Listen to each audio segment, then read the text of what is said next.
Shay Renee. So let's just get into it, shall we?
What's up, y'all? It's your girl Shay Renee. Listen, I was not planning on doing this live. I thought I hit record. I was literally going to just record this video and have it come out in the morning. So I do not expect to have a whole lot of people in this live tonight. So I'm not even going to wait to the 5-minute mark or anything like that. We just going to get right on into it. But thank you to those that have shown up into the chat. Linnell Seiler is here. Thank you so much for joining. What y'all doing up? I have a long day at work tomorrow. I have quite a few orders to get out for my customers. So I was like, let me go ahead and get this video done because I want to do hot topics tomorrow. I would actually like to do Bell Collective tomorrow night. And I want to get into the wife swap show and prepare for Beyond the Gates for Saturday morning. So a lot planned, a lot going on. And then we have some content that I'll be putting over on Patreon. Okay. If y'all haven't seen my post on my community wall, these subscriptions is getting high, y'all. We got to figure out how to band together. Okay. Because if my little Patreon subscription is $5.99 and I can just stream some of the shows and we talk about it together on Patreon, we can do that. Because times like this, we all got to work together, all right? Because the child lines are becoming very real, okay? Being here in DC, seeing all this stuff with these government workers and this shutdown, it is hitting close to home for my family. And it's really the only thing I've been thinking about for the last few days. So, let's pray for our brothers and sisters, y'all. But moving on, let's get right on into it because, listen, we got a lot of things to talk about with this good old Real Housewives of Salt Lake City. Okay, I'm gonna tell y'all in this episode. Listen, I feel like it's just a lot. It's a lot going on as far as Mary kind of irritated me in this episode. Um, with her way of thinking. Lisa is consistently irritating me. I just can't stand Lisa. Lisa need to go sit down somewhere and somebody need to put her in her place and knock it off. And Bronwyn, your husband don't like you, ma'am. He just don't like you. All right, but let's just get started. So we start the episode off where Heather is having a conversation with Angie and they're chatting about Mary and how Mary got upset with Angie. And Angie is basically talking about how she wants to fix things with Mary because it really bothers her when Mary is upset with her and she doesn't want to have any hiccups in their relationship because Mary is super important to her. And she begins to go into how Lisa keeps on causing problems and talking a whole bunch of shit, shiggity struck shock. Okay, I'm not 6 minutes in yet, so I can't say bad words. So she's like, she tired of Lisa talking smack.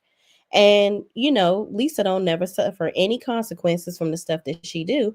And she hates that everybody in the group just basically lets Lisa do whatever and say whatever she wants and nobody calls her out on her schmish. So Heather says, she was upset with Lisa before. She was upset with Lisa as well because Lisa left because of their little debacle. She couldn't even announce the trip or tell her about the trip to Kanawha or whatever the hell that place is. And so she has to get with her to talk about the trip so they all can get ready. And hopefully, when they go on the trip, everybody can air out their grievances and get along. Child, that ain't gonna happen, Heather. I don't know why you have such high hopes for Lisa. I know you wanted to be Lisa's friend for years because y'all apparently went to high school together, child, and she ain't never acknowledged you, called you the good time girl, and all this stuff. She talked so much smack about you when you came on this show.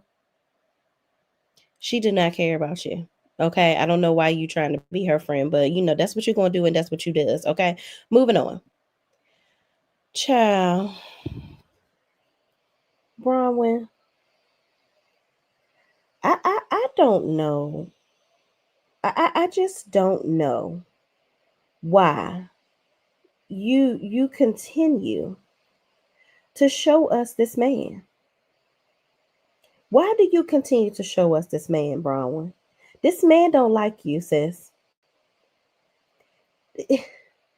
This man that you call a husband, okay? He does not like you, sis. The entire time that y'all were sitting here and you were just so bright eyed and bushy tailed telling him about all the bullshit, Todd is looking at you with the most grimacing face.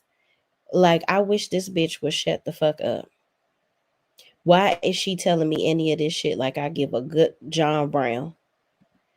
He didn't give two shits about what the hell you was talking about, okay? Chris Blake says, I said the same thing about the ladies letting Lisa slide last week. The folks told me I was tripping. No, Lisa gets on my nerves. Her and her pleather suit can get the fuck on. I'm tired of her. I don't know why they proceed to let her talk shit to them like that. Because for why? Because for why? Okay. So Braun was talking to Todd about a bunch of BS. He clearly don't give a damn about. And she asked him about his travels to New York. I can't even talk to New York to see his parents, and how it went. He was like, "Oh, it was good." He gives her a little generic old response, like, "Girl, you putting on for these cameras, and I'm just ready for this damn scene to be over. I'm here for the ice cream. That's it." So she tells him she hates when he eats the cherry, and because she likes to take the cherry off of the ice cream, and this is what he cares thinks about. He goes ahead and eats the damn cherry because he don't give two shits about her saving the cherry for later. She sat right there and told him, "I love to take the cherry off of the ice cream, eat the ice cream, and then eat the cherry later as a little treat." And just as she said that, he picks it up and eats it. Like, girl, fuck you. I don't give a damn about you or this little ass cherry. Child, I don't know, Bronwyn. Why do you keep on messing with old man Ackerman? What? Old man Ackerman don't want you, sis. Okay. Moving on.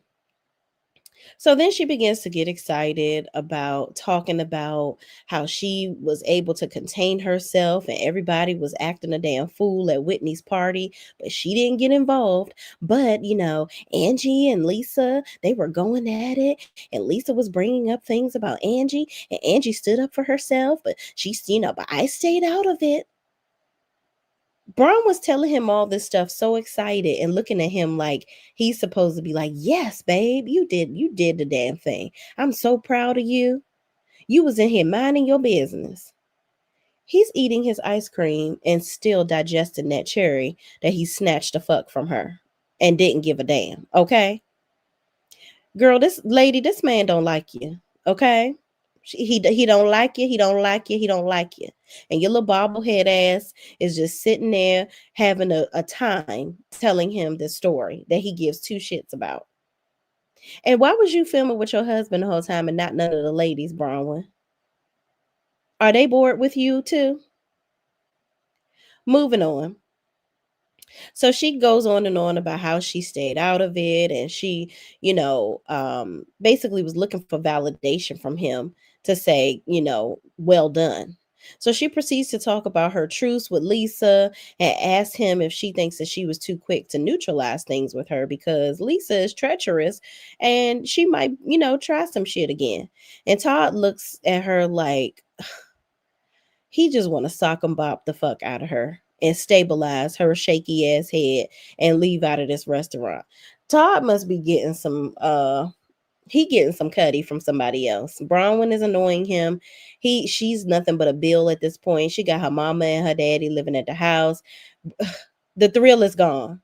The thrill is gone away for Todd. Okay, he don't give two shits about her. Old man Ackerman just trying to keep from having a brain freeze, eat this ice cream, get the scene over with, and get the hell on back to his woman that don't get on his nerves. Okay.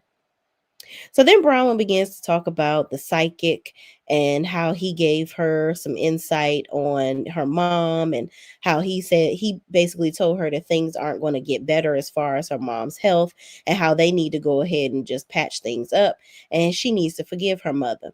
And Todd was like, "Girl, this man is lying to you. You know what? You fell for that. You fell for that. This man can tell you anything." He was like, that's pretty much a 50-50 thing. He's telling you whatever the hell he thinks sound good, basically.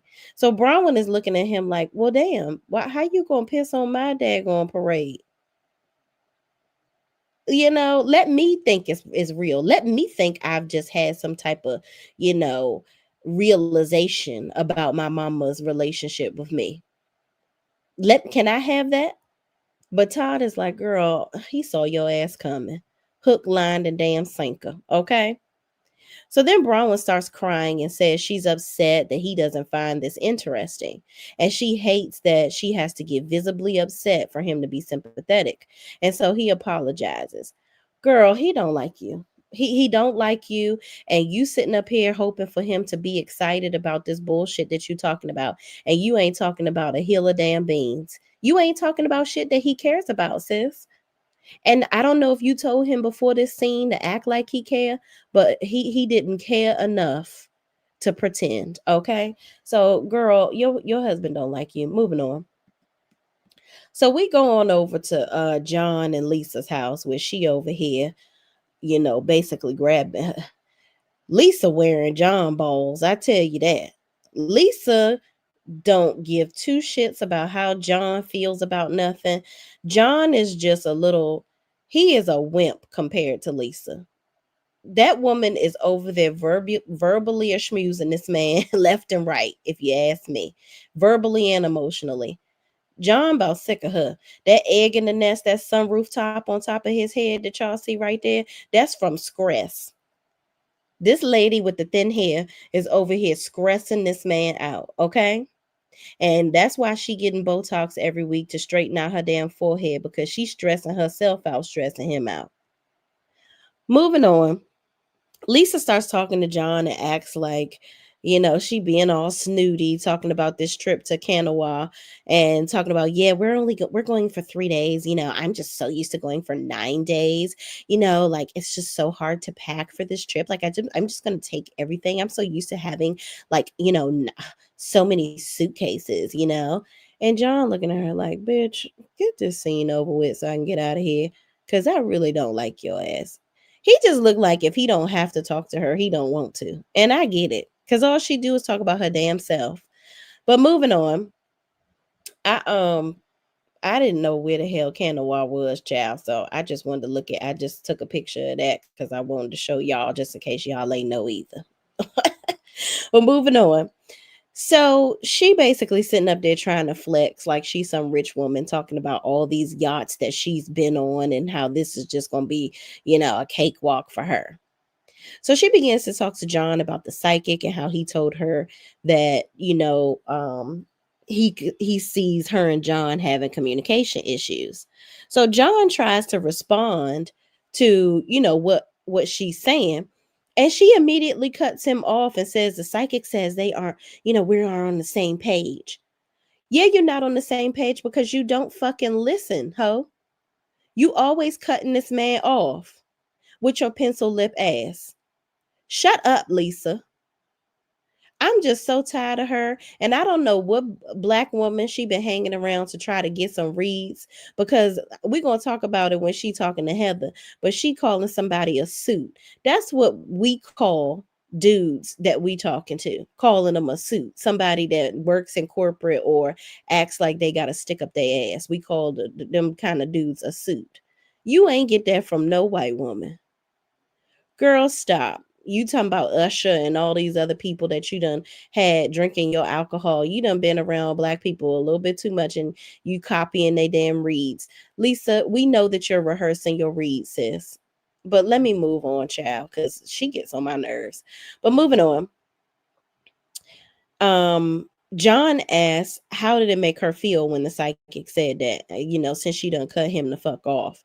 So she says she feels overwhelmed and taken for granted, and that, that they're on different pages in their relationship.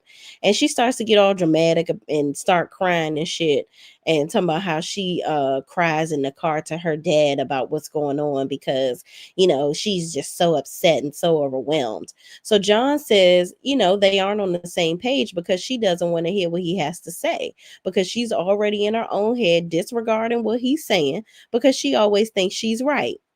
So she doesn't she so basically he feels like she don't listen to him. And here she go showing us that she don't fucking listen, cuz she's cutting him off, she getting all fidgety because she don't like for him to tell her the truth. So she begins to tell him he doesn't listen to her either. And she tells him he needs to treat her like glass. Bitch, no. I'm gonna shatter you. That's how I'm gonna treat you, like glass. Because listen, I'm married. I've been with my husband for 22 years. We've been married for 12. There is no way that I'm gonna sit up here and tell this man to treat me like glass. Tell me the fucking truth. That's why we've been together this damn long, because I'm not afraid of hearing the truth. I would rather him tell me the truth, tell me how he really feels. Don't lie to me.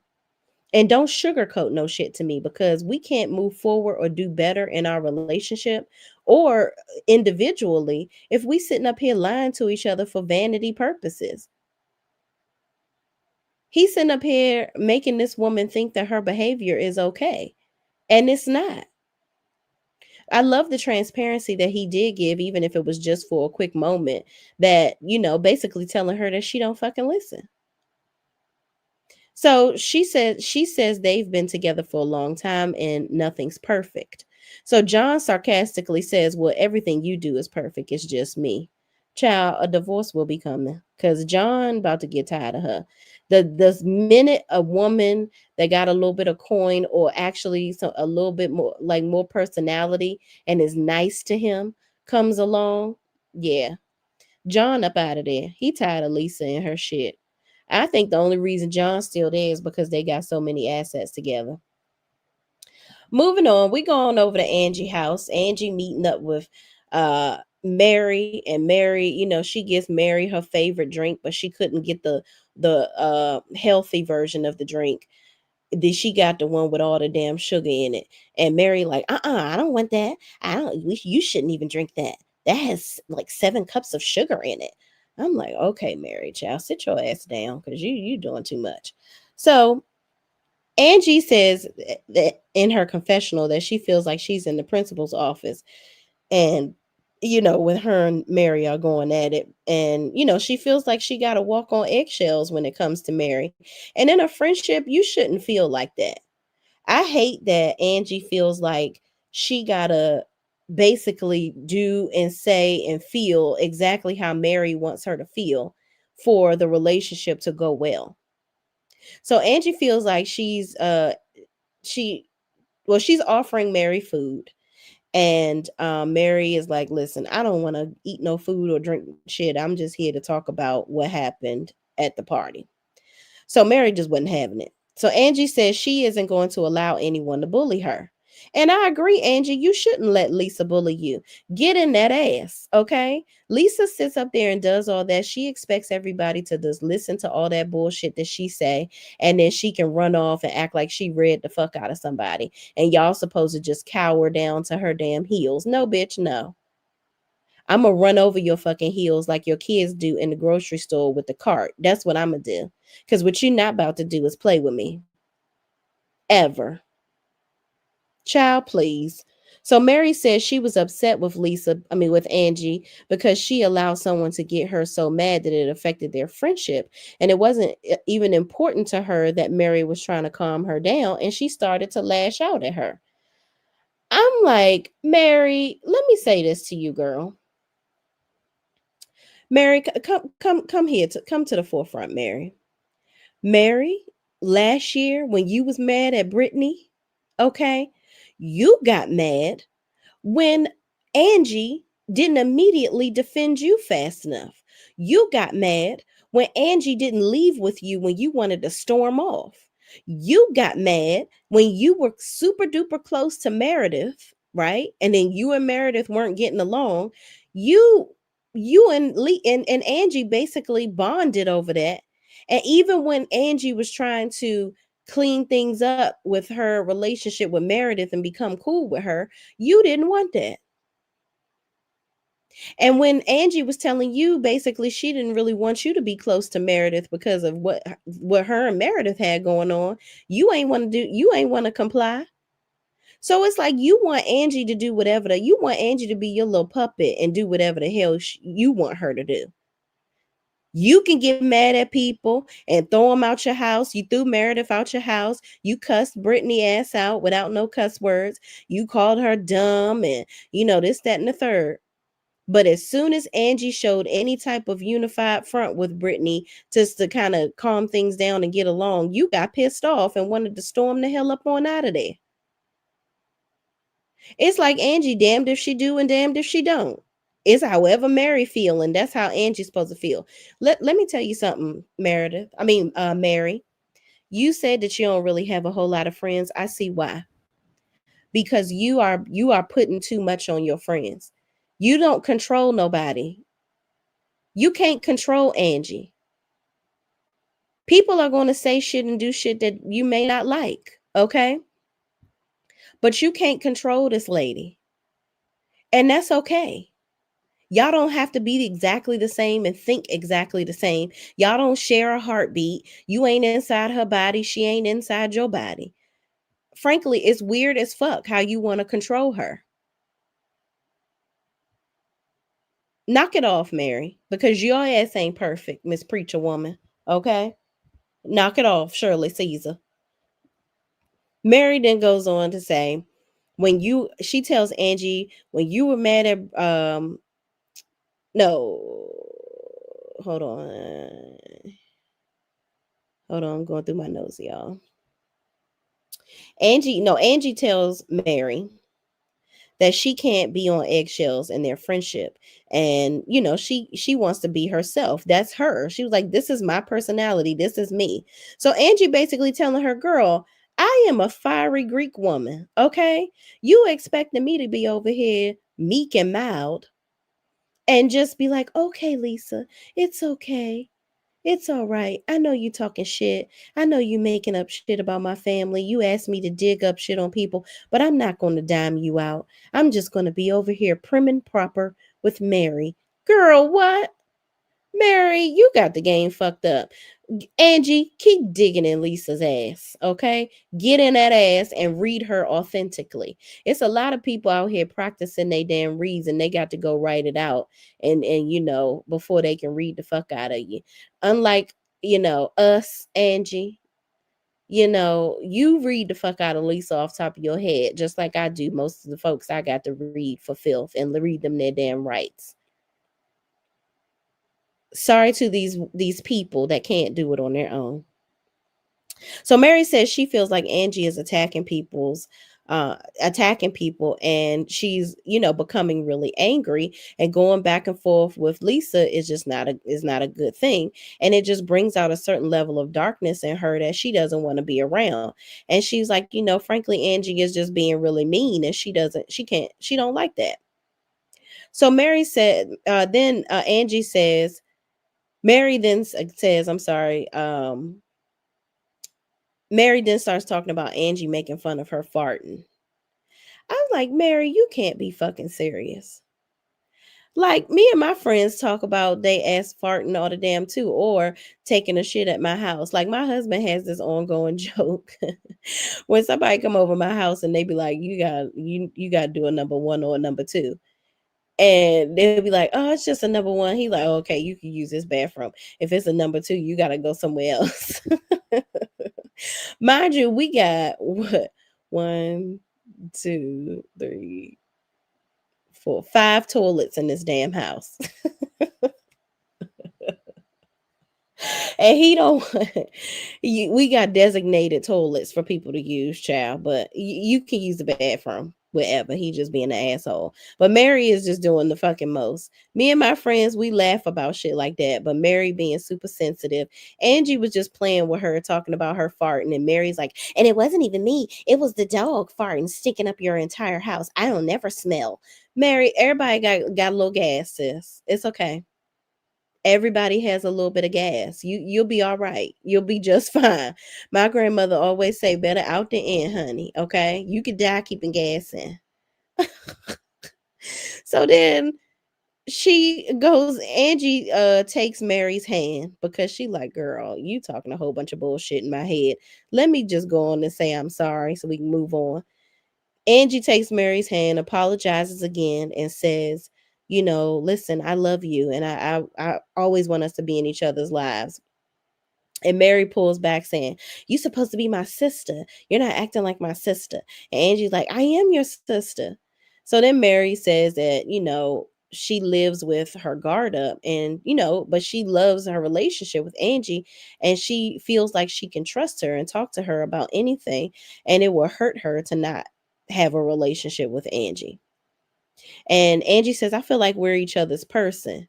So, child, they get on over it because they doing all this lovey-dovey shit. I'm like, damn, are y'all kitty clicking, child? Because this is a little too extra. But moving on. Heather, child. Heather goes and meets up with Lisa at the Lisa Waltman store. Go figure. So Lisa comes in doing the fucking most, as she always does, with this fucking full on damn leather outfit, and immediately goes in talking shit about fucking Angie, but she not before she asks Heather about glam. So Lisa's like, oh my god, I'm so excited for the trip. Can I have glam? And Heather was like, bitch, no. Okay, look how God made you, and do your own fucking makeup. I'm like, Lisa, as much as you have somebody on retainer to do your goddamn makeup, you would think that you would know how to put on a little lip gloss, a little blush, or something, child. Like, what the hell? Chris Blake says, this scene reminds me why I'm not 100% with Mary, and I personally don't like Angie. I personally don't think Angie is hard enough on Lisa. Yeah, I agree. I think that Lisa should. I think Angie need to really give it to Lisa. She need to cuss her ass out one good, real good time, like real good, digging that ass. So Lisa is talking about the glam, and Heather is like, "No, maybe you can have Whitney do your makeup, and then you can ask Angie to do your hair." And Lisa says, no thanks. And she's like, I ain't trying to be having neither one of them touching me. So then they talk about the yacht that they're going to be on, and this, that, and the third. So Lisa is like, oh yeah, I'm sure this will be a fun trip for Angie, since this is her first luxury trip that she's ever been on in her life. And this is the first yacht she's ever been on. Bitch, have you been around her 24/7, 365? This is, you don't know if this her first time going on a yacht or not. You ain't the only bitch that done had some experiences in this damn trip, this damn group. Child, her bullshit meter goes as far back as this damn long ass part in her fucking head. Lisa, stop. Girl, bye. So, girl, you don't know that. But moving the hell on.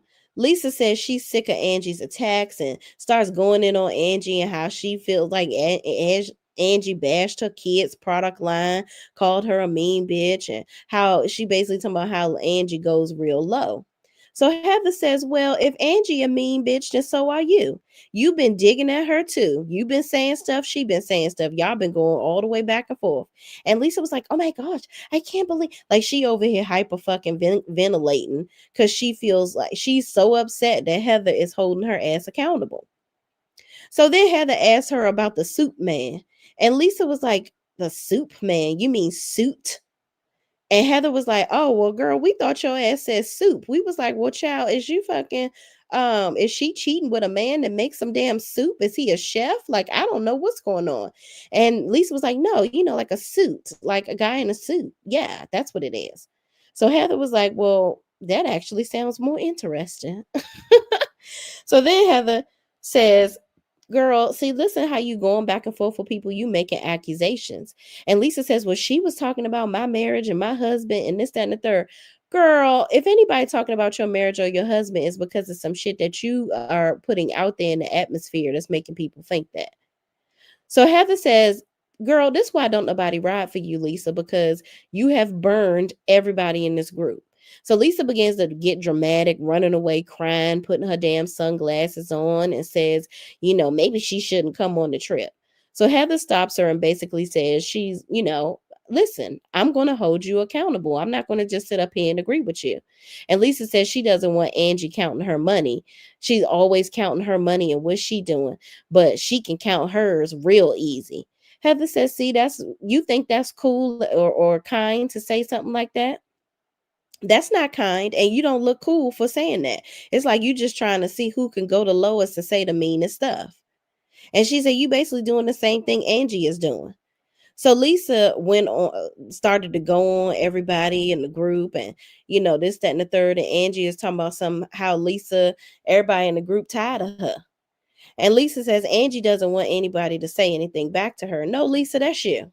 You don't want nobody to say nothing back to you. You think you can say whatever the fuck you want to people, and ain't nobody supposed to say shit. They supposed to just let you sit there and berate them and talk shit. And you just supposed to do, you can do whatever the hell you want.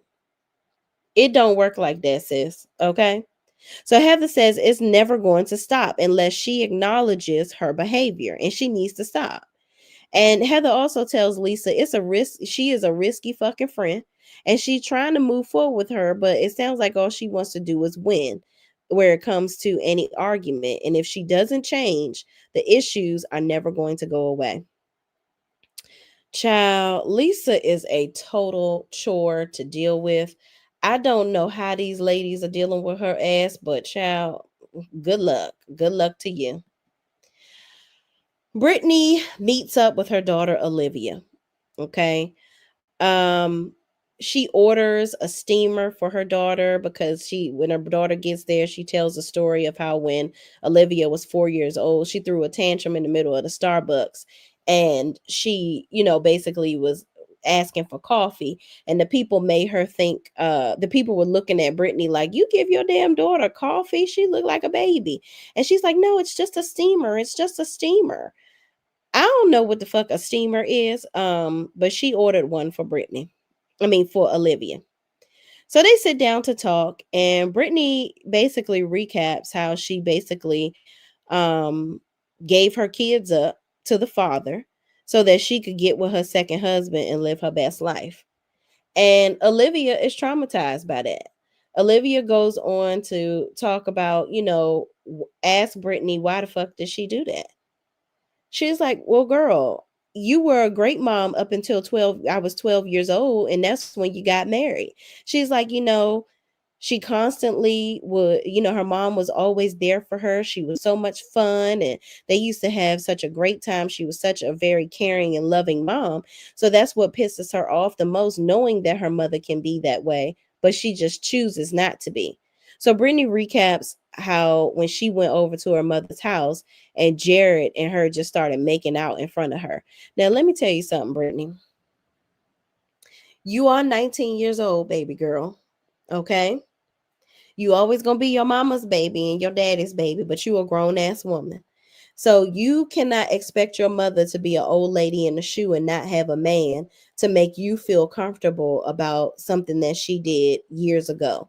Now, Brittany, if you know that you're supposed to be spending time with your damn daughter, Olivia, don't have Jared at your fucking house. Olivia, she can be with Jared. Just don't be with Jared on your time.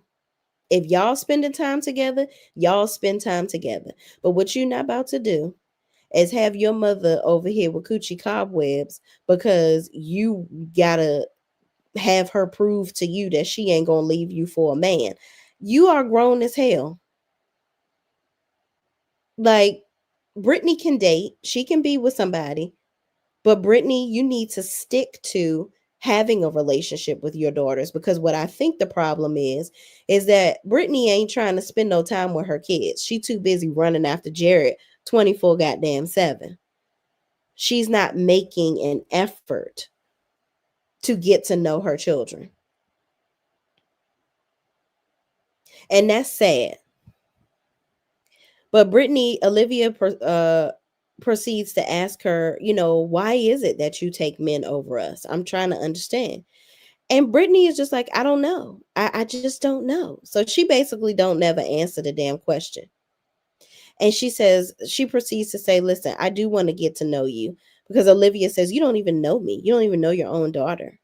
And Brittany says, I want to get to know you. I want to be in relationship with you. And Olivia was like, I'm just scared to get hurt again. And I feel so bad for her. I feel so bad for her because, Brittany is just selfish. That's some selfish ass shit. To be you get married and totally forget you relinquish custody of your kids to your ex-husband and just totally forget about your children. That ain't right. And you ended up getting a damn divorce. So what does that say about you? Child, Brittany something else. Moving on. Child, get your damn get a relationship going with your damn children and knock it the fuck off. The dick will always be there, sis. Okay? It'll always be there. Moving on. Heather and Meredith meet up, and Meredith tells a story about how she chipped her tooth and stubbed her damn toe. She chips her tooth on a damn a cough drop or some shit because she said she was starting to feel a cough, and then she chipped her stubbed her toe on the side of the damn tub. How pointy is this tub? I Child, I don't know. Cause she loves her tubs, child. She loves to take a bath. But moving on. Heather tells Meredith about shopping with Lisa and how she feels like she wants to defend Lisa, but she can't be foolish. She sees how Lisa pulls you into relationships but slings mud, but pulls strings to dig up skeletons and puppeteer others to do her dirty work, and she don't likes that. So Meredith says, listen, I get it, I see how it looks, but she basically goes into how Lisa apologized to her years ago about what she did when Lisa talked all that shit behind when she thought her mic was off and she wasn't being recorded, and she was talking shit about Meredith cheating on her damn husband. She sat up there and said all that shit on camera. And the only reason that she had to admit it is because her ass was caught. And Heather brings that up. She says, listen, you were caught, ma'am. She was caught. That's the only reason why she admitted it. She was on camera, but she does this type of shit. She's always digging up shit on people. And Heather says, I believe what Angie is saying. And Meredith is like, well, listen, I don't have the best track record with Angie. So I'm just going to believe Lisa. If she says she didn't do it, I'm just gonna believe her right now. Listen, Meredith, you just saying that because you don't fuck with Lisa. I mean, with Angie. You don't like Angie because of all that little dumb shit that y'all was mad at each other over with her husband. Y'all was all talking about her husband being gay, and then you get mad when the husband took a little snip remark back at your son, which I don't really think, in my opinion, that he was snapping back at your son. I think you're holding on to a very dead in the gutter. Like that situation is dead and gone and it's stupid. Let it the fuck go. But that's what you want to do. Just hold on to stupid ass grudges. Moving on. So Heather says she doesn't want to be in a friendship with Lisa if she's going to possibly dig up stuff on her whenever she feels like it, or if she piss her off, then all of a sudden she want to dig up shit because she mad at her for today. And she's upset with Meredith because she feels like Meredith is overlooking Lisa's behavior. And she basically wants Heather reveals she basically wants Lisa to apologize for the shit that she do and acknowledge her bad behavior. And I'm like, Heather, it's been 6 seasons of this show and that lady ain't never admit shit. She's not, and she ain't gonna start doing it now. Ain't nothing that you gonna say gonna make that lady be honest about her shit at all. She gonna keep lying and she gonna keep doing digging up shit on y'all. She gonna keep acting like she perfect and she gonna keep on getting upset when somebody call her out on her shit. It just is what it is.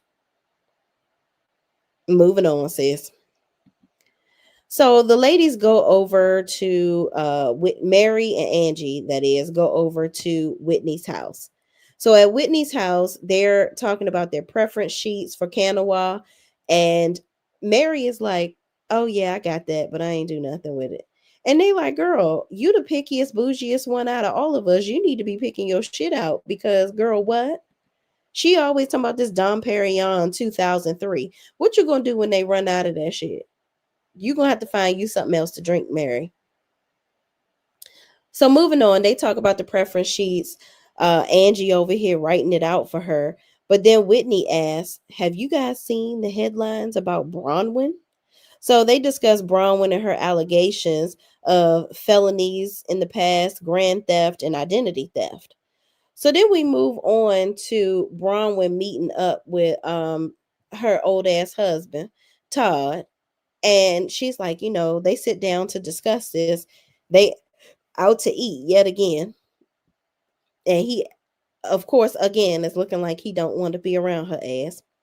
So she gets upset and she's like, "Listen, this is some shit that happened 10 damn years ago. I can't even talk about exactly what it is and what she was really involved in. It sounds like it wasn't totally her. She must have been surrounded by some people that was doing some shit, but it's either here nor there because she can't talk about it and it's a sealed case. So she can't even talk about the ins and outs of it all, but it was 10 years ago. Now, girl, how long you been with Todd? Cuz 10 years ago, baby, that don't seem like a long time.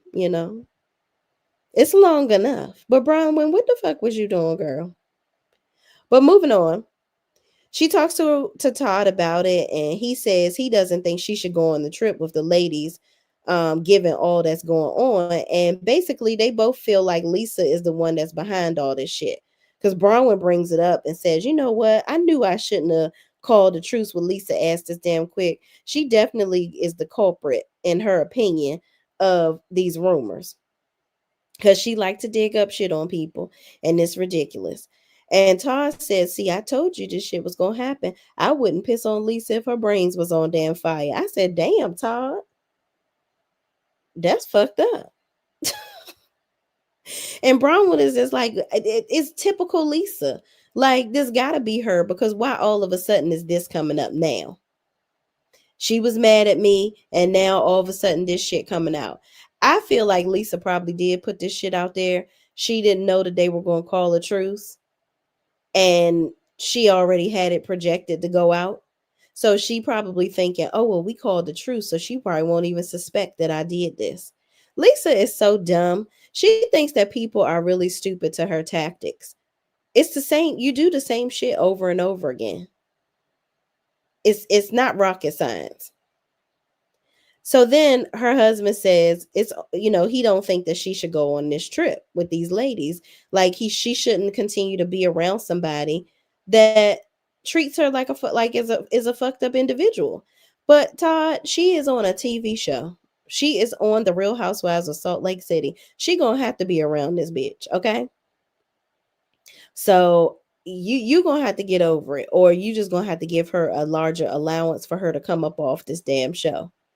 And Bronwyn is like, "I know that this type of stuff, these allegations are just not good because you have to keep a squeaky clean image. And this doesn't look good, me being your wife and having these accusations."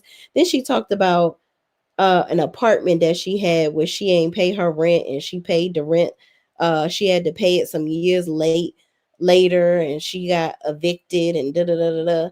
Bronwyn, girl, what you do in them sealed documents? Because an eviction, baby, that ain't it. That ain't what this all about. And I done told y'all, don't let other people spray you with your own tea. Tell your shit before somebody can tell your shit. Y'all gonna learn on these housewife shows. You gonna learn.